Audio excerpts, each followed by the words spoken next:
Hey, everybody, welcome back to another edition of Bold Predictions here at Inside Nebraska. With me, as always, is Steve Marik and Greg Smith. I'm Zack Carpenter. We're previewing today Nebraska versus Maryland. Maryland right now is a 2.5-point favorite with a 44.5 over-under per BetMGM. And gentlemen, before we start this, before we get into bold predictions and deep dive, dig into a preview here, I want to start things off. Steve, you're the captain of uniform jersey Twitter. I just check out the Slack message. Check out what I just sent you for the Maryland unis on Saturday against Nebraska. What are our thoughts? Yeah, so if we're going Dave Portnoy pizza scale 1 through 10, that's about a 8.4. That's a really solid look from Maryland. I mean, that's white on white helmet, white top, white pants. With the, it's nothing crazy. You got the Terp script on the side. That's beautiful. That's a nice touch. The numbers are popping out with that red numbers, black outline. It's a good look. It's going to be a good looking game on Saturday. I don't like the numbers. I like everything else. They're numbers, Greg. I don't like the numbers. Yeah, except for I am scarred because maybe like 5 years ago, 4 years ago with those. Nebraska with those metallic ones or whatever that you couldn't read the numbers from the press box. Yeah. So now I always look at that to see. Yeah, I don't love the number, but it's a good look. But I don't know. Will this make anyone change their score prediction now that you've seen this sharp look that Maryland will be rolling with on Saturday? That's going to be a game time decision when we get there. I don't know. It might. Maryland's going to be I'm going to change it. I've already changed it in my mind. As soon as they put that out, I'm like, all right, that's sort of the thing that takes it over the top because Steve and I think we're both in the same camp. I don't know if you are, Greg, about the all-white unis. And every time Nebraska last winter was putting out recruit photos, anytime a visitor on campus put out a picture in all white, it's like, bring them to Lincoln. And everyone feels some sort of way about that from in some range. It's uniform Twitter. It's one of the niches of niche. Is that how you say that word? Niche. I've never known niche. I've heard it both. I've heard of niche, both. Niche. Yeah. Well, we're not. I here. say niche.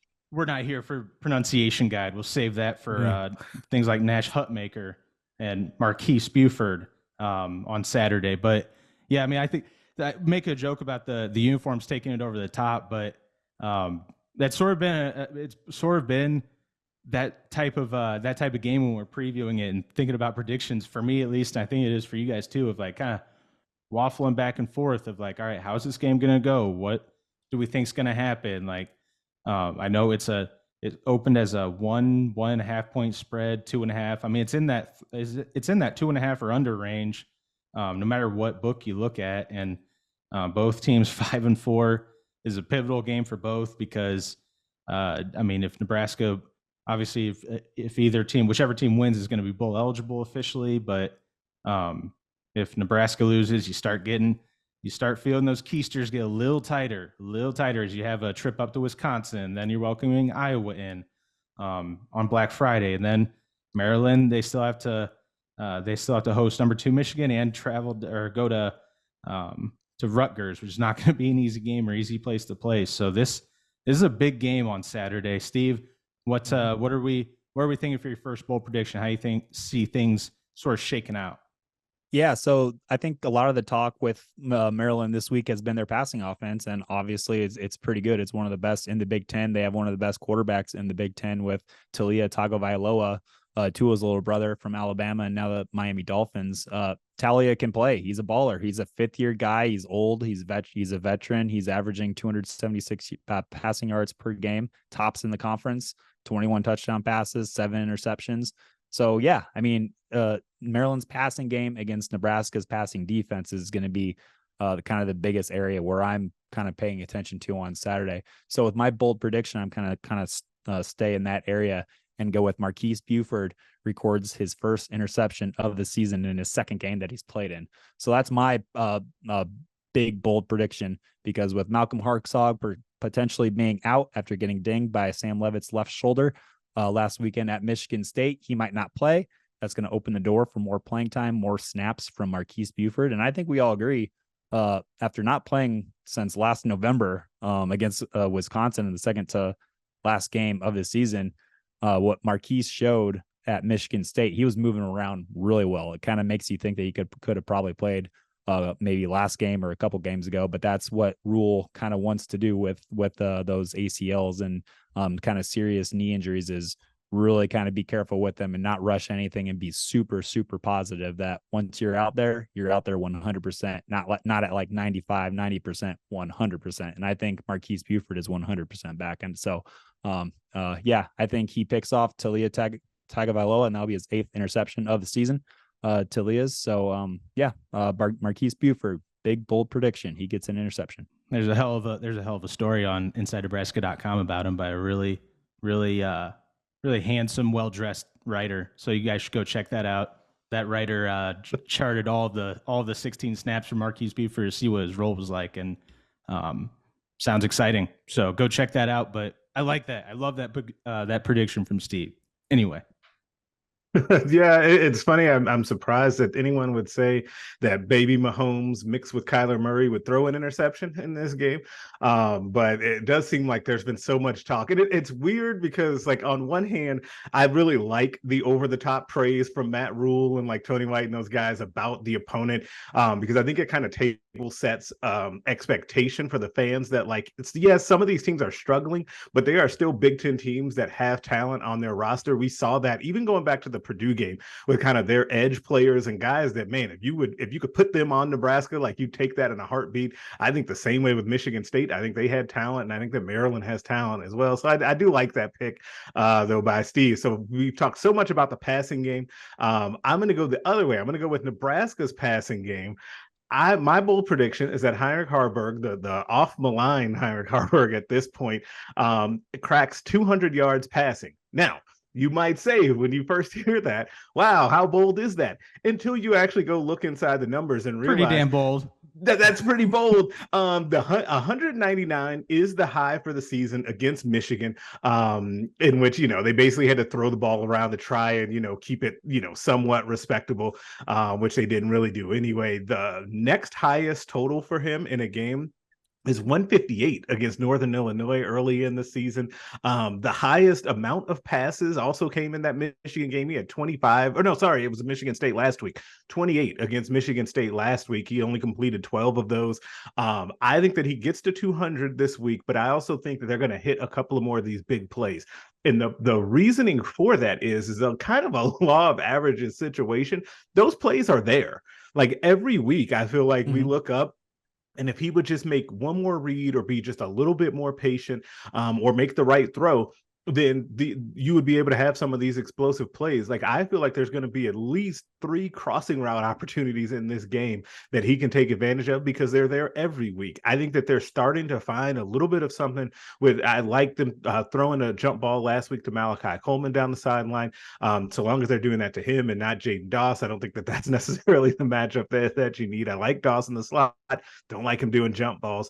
But I think Harburg has a better performance, a more decisive performance, because the last week, I think, was a real regression for him. And I think we all could probably agree this is not a hot take, his worst performance of the season. And it looked like in a lot of spots that it wasn't just that the information was too much or that he was processing it slowly. He wasn't really processing it at all. So I think all of the talk about him being freed up this week and kind of working with Dr. Haskell and all of that, I think that helps him. I think he hits 200 yards passing this week. And then we'll see where that leads us for a final score prediction later on. No, I like that last point, especially because,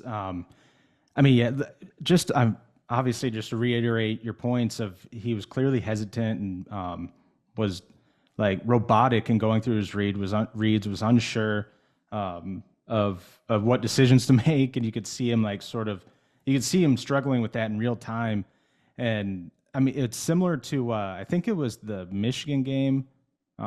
Maybe it was Northwestern when Matt Rule talked afterward about how, I think he talked like on Monday or Thursday of the following week, like, yeah, I told Henrik he just needs to be himself. Like, don't be anyone but yourself. Like, he was essentially saying Harburg's trying to do too much, sort of be Superman out there.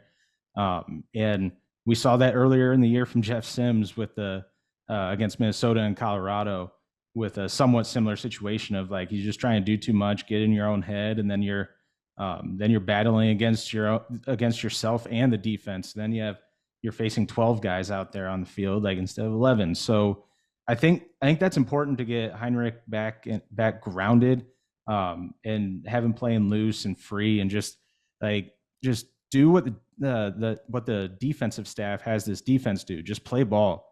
Like, just go out there and be loose with it. Play like you have nothing to lose. But obviously at quarterback, you have to play a little smarter than that, but still having that mentality, I think would serve him really well, and maybe simplifying things. That's one of the interesting parts of, we talk about complicated, complex Marcus Satterfield offense that I think has been simplified out of necessity with all the injuries and the youth on this team. But he's the one to watch with, as far as I think scaling it back and just letting him loose and not thinking too much. But my bold prediction, I keep going back and forth because I am so tired of doing any sort of takeaways bold prediction. So I think I've done it at least twice, if not 3 times. And what do you guys always tell me? Don't predict Nebraska to do something that has never done, right? And I'm not doing that. I'm not going the takeaways route, and I feel like I could, because Talia's a solid quarterback, but for the points Steve made, but yeah, he will throw He's interceptions. kind of a cowboy, though. Yeah, exactly. That's what that was the Patrick Mahomes comparison that Matt Rule made. I know the point he was trying to make of, like, he'll run around back there and let it loose, like run to his left, throw it sort of across his body. And I think there's going to be opportunities for tip balls and drill balls and chances for, like, Marquise Buford or Phelan Sanford or Quentin Newsome to step into passing lanes. Tommy Hill.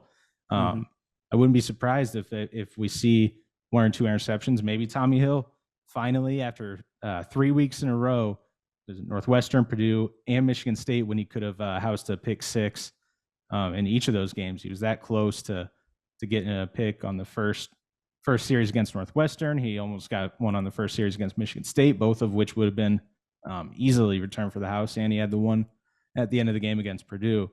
But after all that talk about takeaways, I'm gun shy. I'm gun shy, boys. I can't do it. I can't do the takeaways again. I'm going with the sacks number, which I've done 5 times, but I think out of those 5 times, I think it's been accurate like 4. And just looking back, I mean, Maryland's offensive line is going to be leaky. There's going to be opportunities for sacks. I mean, Nebraska's 13th in the country, 28 sacks this year, and Penn State or Maryland's allowed 20 sacks on the season. And Penn State last week racked up 6 of them against Maryland. Northwestern 6 sacks, Illinois 3, Ohio State 2. So you saw again in that classic first part of the schedule that Maryland plays, where it's against a lot softer competition before the Big Ten East schedule really gets going.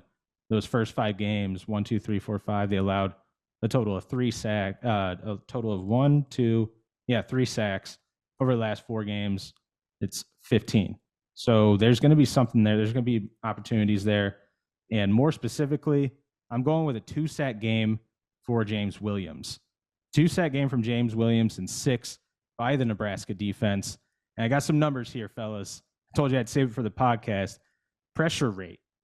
I was doing a story or a quick couple notes on James Williams. And it wasn't going to be very long, and then it devolved into an hour of research and writing down stats that I've popped in my mind. I was like, wow, I didn't realize that.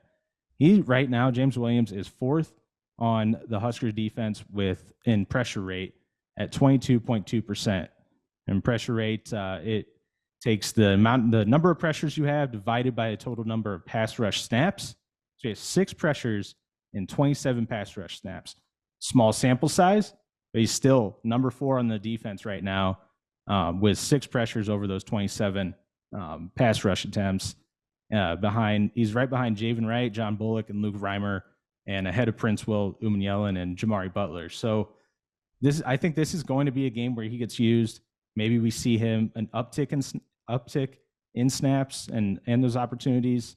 especially if Prince Will is on the shelf, because there's a chance that that Prince Will is still in concussion protocol or still recovering. So I think it's going to be a really good opportunity for James Williams to have another one of those games, and then we likely would see a red shirt after that. He's at the 3-game mark now, so this would be his 4th game, and he's a situational pass rusher. He's a specialty player for inserted in just those situations. So I think we're going to see it on Saturday. I think we're going to get the James Williams sack man, or AKA Sticks, as Steve Marik has championed. His nickname is Sticks, not Sack Man, but I'm always going to go with Sticks. I'm sorry. I think that's the better nickname than Sack Man.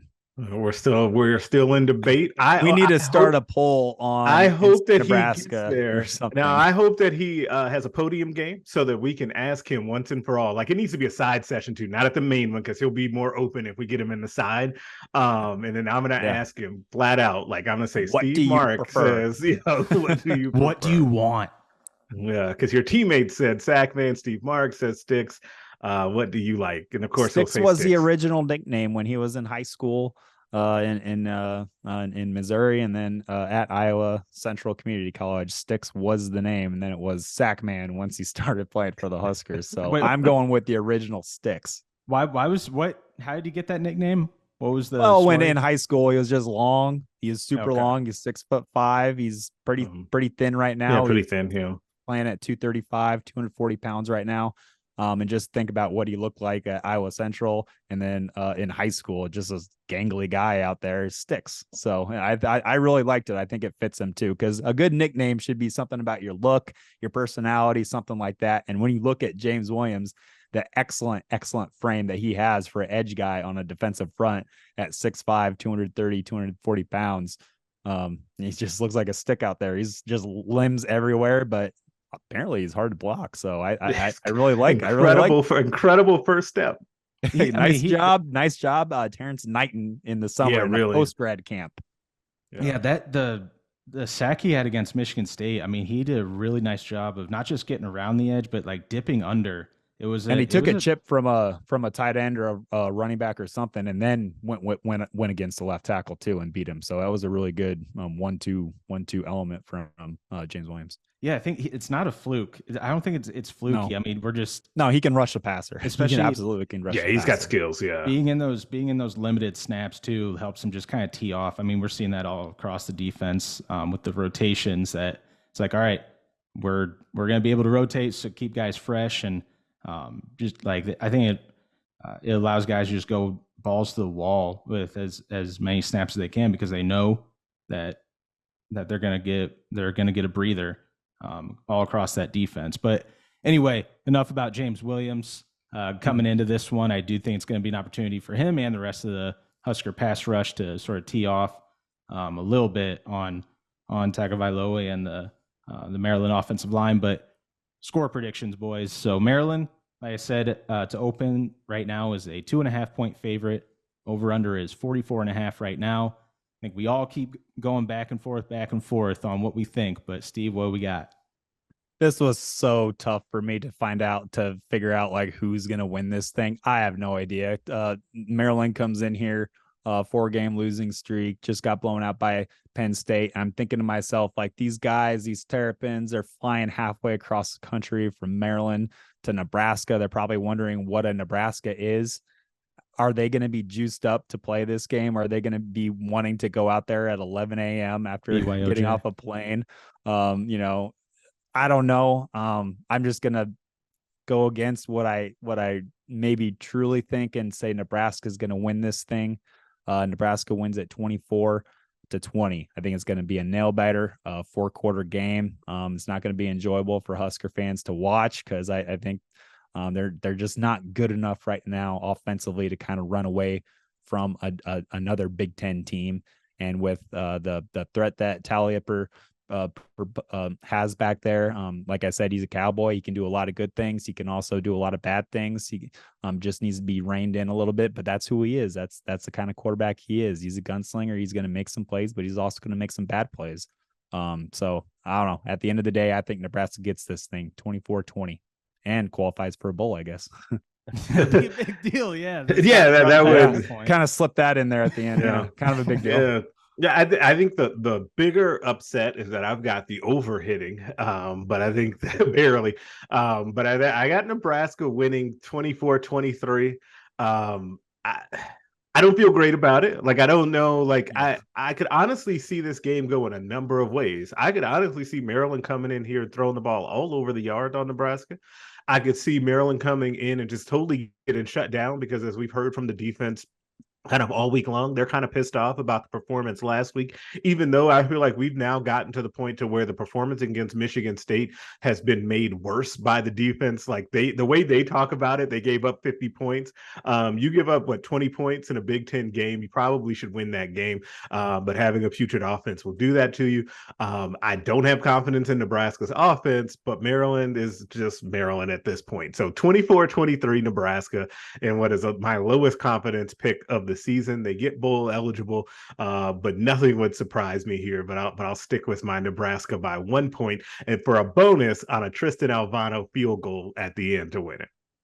Steve, you get one loss on your record, and now you're second guessing yourself. You're hesitating.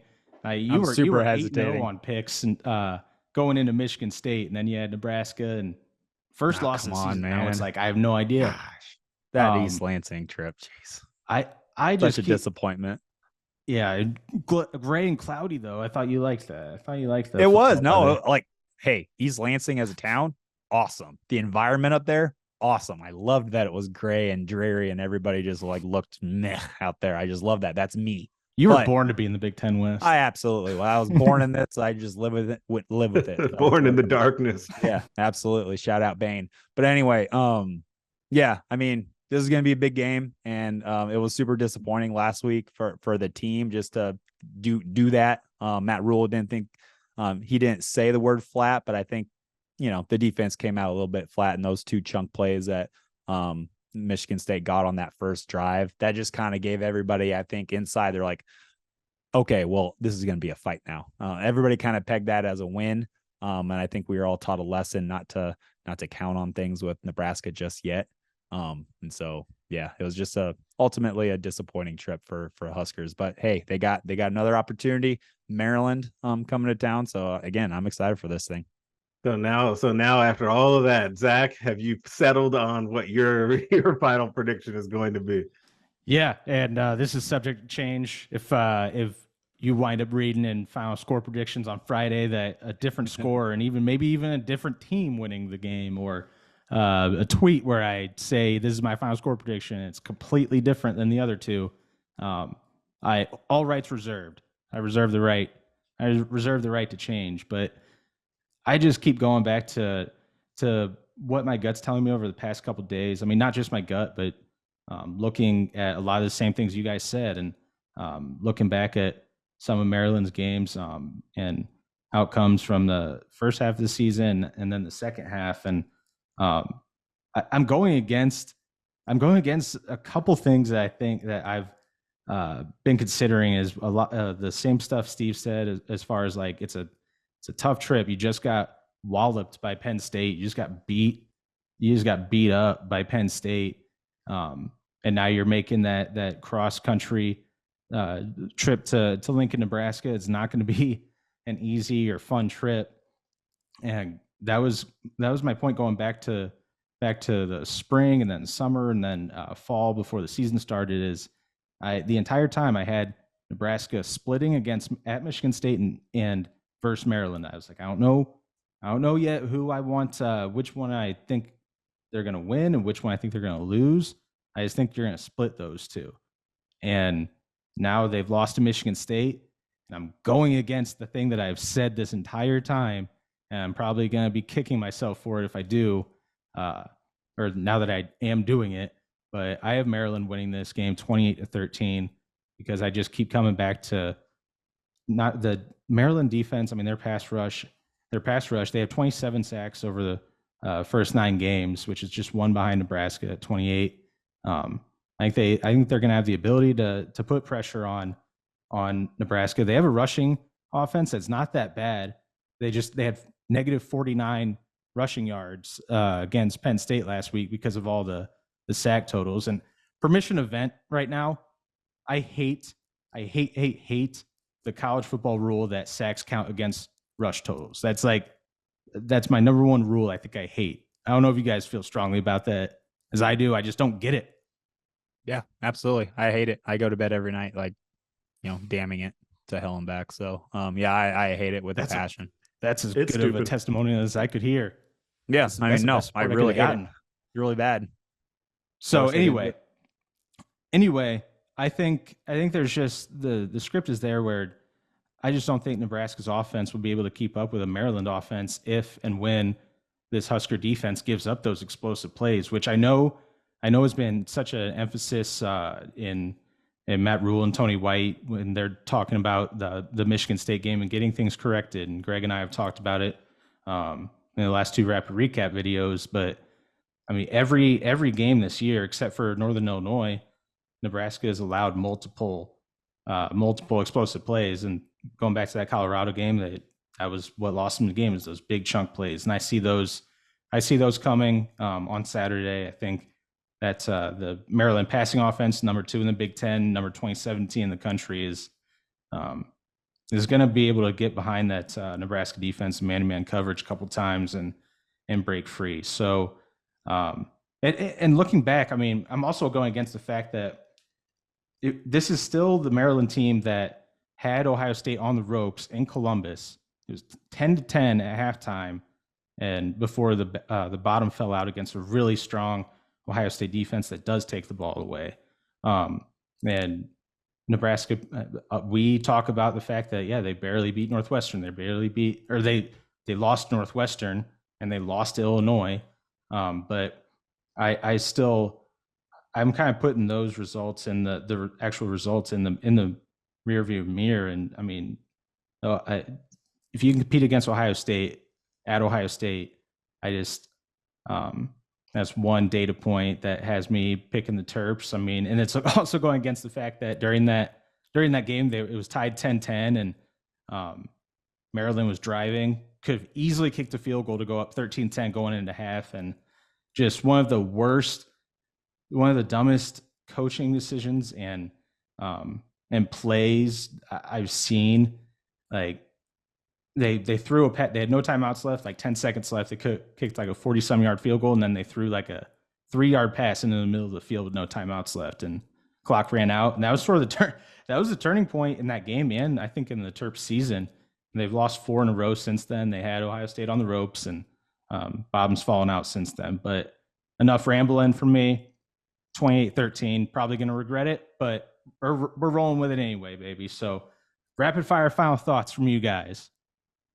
Yeah, I could absolutely see a Husker loss on Saturday because I think Maryland has the tools offensively to kind of put Nebraska's defense in some situations that it doesn't want to be in. That's one thing that Maryland has going for it. And I like their run defense. I like some of Maryland's run defenders on their defensive front. I think this is going to be a really tight game. Like I said earlier, it's not going to be one that Husker fans are enjoying because it's going to be tight and down to the fourth quarter. And I just think it's going to be a really, really tough game. Prepare yourself, Husker fans, for another tough one, as Steve said. It's just you picked tough. Them to win. You picked it's tough. To win. Yeah, but I don't feel confident about it. I don't feel confident either. Either way wouldn't surprise me here. I think now we're back to like just not knowing how to pick this team, and I think it's indicative of just kind of where they are. They're not a very good team. They're not a horrible team by any stretch of the imagination. They have definitely improved from last year, but they are not like. The defense is good, but they were due a flat performance, and maybe we didn't give enough credit to that. But the same way that the offense is due to kind of just have one where they break out as well, because as Matt Rule keeps saying, if you're watching this on video, they're like this far apart from having some big plays. And so maybe that happens too. Either way, it'll be fun to tune into. It'll be fun to be there and cover. I'm looking forward to it. It's a huge game because Nebraska has to have it. Otherwise, it's going to get dicey around here with those last 2 games. So it'll be tough. Yeah, I just think last thing for me is I think it comes down to I think one of the biggest factors that comes down to is that explosive play battle. I mean, Nebraska is almost, I think, inevitably going to give up 2, 3, 4 of those explosives. And this Nebraska offense is so reliant on those explosive plays. I mean, Matt Rule talked about it on Monday that we need to convert third downs, or we need to hit on some explosives. And I consider that 20 yards or more passing or running. That's my definition of explosives. And you look back at Nebraska's games, they've gotten at least one, if not two, explosive play touchdowns in every single game this year, except for Michigan State. They couldn't quite get it. I know Harberg had the big run, but couldn't polish it off. But when you're so reliant upon that, it just makes me hesitant to pick you against a team that has the capability of hitting you for those same big plays. And you have to keep up with an offense like that. I just don't think that Nebraska has the offense to do it right now with the way they're running things. So that's sort of the way it comes down to for me. But again, we'll see. 11 a.m. Central on Saturday. Game is being streamed exclusively on NBC's Peacock app. So you're going to have to sign up for a subscription. And if you do, you can watch The Office too. Boom, there it is. Got it. Got The Office reference into a Bowl Predictions podcast yet again. So we'll have more coverage on Saturday at InsideNebraska.com. Encourage you guys to go there and check it out. Encourage you guys to like this video and subscribe to the Inside Nebraska YouTube channel to get these videos and all of our post-game press conference coverage directly into your feed. So that'll do it for us. For Steve Marik, Greg Smith, I'm Zack Carpenter. We'll catch you guys again next time.